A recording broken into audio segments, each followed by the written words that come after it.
Hello everyone. Before starting my speaking, I would like to introduce myself.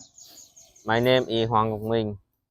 Currently, I'm 13 years old and right now I'm studying at Lumbing Boarding School. It's right here and I have a family of four including my father, my mother, my sister and me. And that will be the end of my introduction.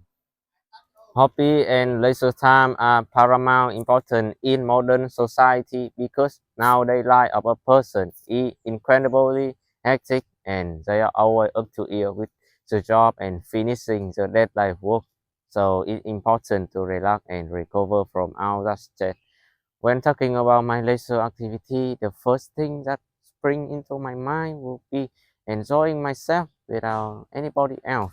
For the reason of this, it because I want to chill after a tiring day doing ton of workload, prepare for the exam, so a little time alone on the weekend doing what I love surely will help me a lot.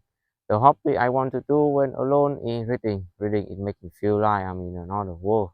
Book help me widen my own horizon and spark my imagination and fuel my creativity.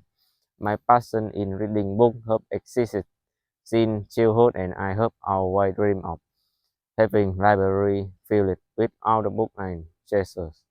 For the reading is a hobby that is absolutely perfect when I have free time, which provide me a lot of benefits. And this is the end of my speaking. Thank you for your listening and attention.